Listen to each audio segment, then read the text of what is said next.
guys, what's going on? It's Cracker, Sudden Death here, come to you guys with another video, back playing some Critical Ops, and actually today I got an interesting topic I want to talk about today, and some Critical Ops basics. Those are how and when to use aim assist, how and when to use aim acceleration, and also how to set up your controls properly. Let's start with aim assist. How does aim assist work exactly? There are definitely a lot of false ideas on how aim assist works. Aim assist won't do the aiming for you. However, it will assist you. Pun totally intended there.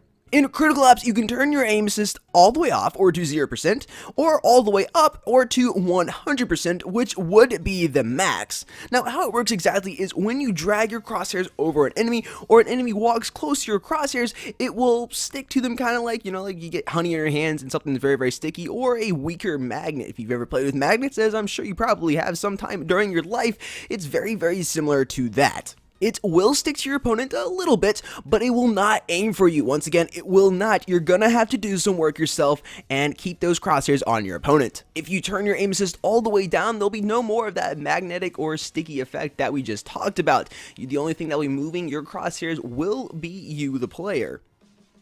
The strength or accuracy of the aim assist will also be affected depending on the distance that you are and your opponent are from each other, as shown here. When should you and when shouldn't you use aim assist? This is a debatable topic.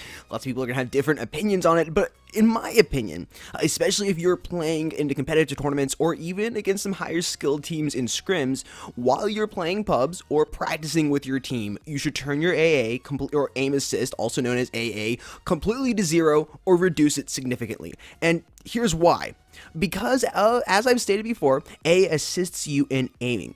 But if you use it too much and rely on it too much, it can become a crutch and could make your shot a little sloppy if not careful. Turning it off in pubs is a great way to practice and will help you control that recoil and connect those shots without any assistance. So when you do finally turn that aim assist back on, your shot is going to be significantly more accurate and help you connect some shots and put those players down a little faster.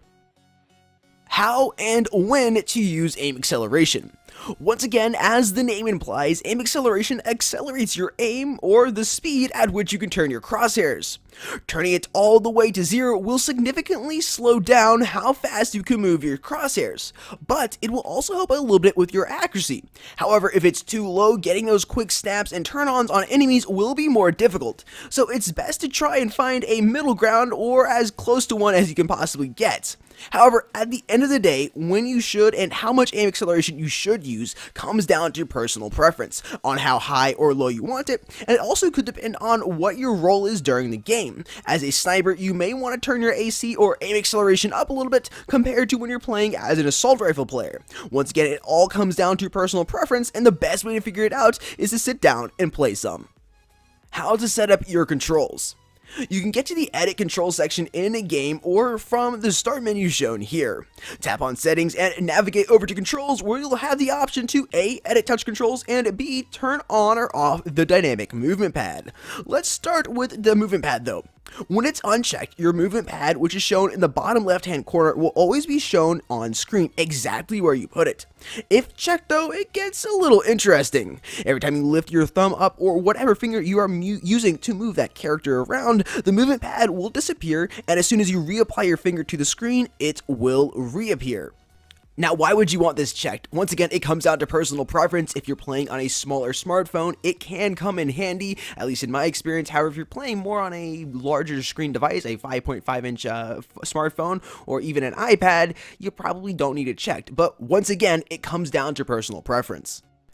Editing touch controls is pretty simple. Just click on edit touch controls and it's going to put you right here into the screen, where you can resize and move around every single button on screen to your heart's content. Now, once again, it comes down to personal preference on how you want your HUD to look, your heads up display that is. It comes down to personal preference 100%. I can give a couple tips though. I would say to try and play with 4 fingers or 3 at least. The most typical play style would be 2 thumbs. If you can incorporate a pointer finger or even both pointer fingers, that would be terrific. This is a lot easier doing it on an iPad or a larger tablet. However, it still can be done on a smartphone. Say having your movement pad in the bottom left hand corner along with your reload button right above it, and then maybe your shoot button right there, and then your sniper scope scope, your ADS button to scope down and sniper could be above your shoot button as well. But you should customize your HUD to how you feel most comfortable with it. I see a lot of questions getting asked, how should I customize my controls? What should I do? What setup should I do? And again, it comes down to personal preference. There's not one surefire way on how to customize everything.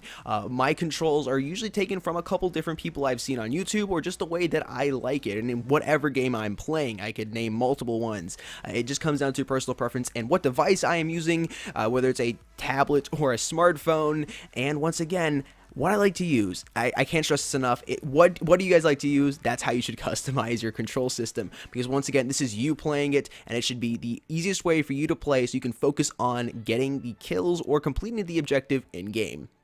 And with that being said, that's all I got for you guys today. I would love for you to tweet me on Twitter at sudden_death. The E's are 3s, and that is all capitals. Some screenshots of the Critical Ops touch display or touch control system that you use, or your heads-up display that you use inside of Critical Ops. Would love to see what you guys are rocking. Once again, Mr. Cracker, Sudden Death here, signing out. I'll see you guys somewhere soon on the internet. Peace.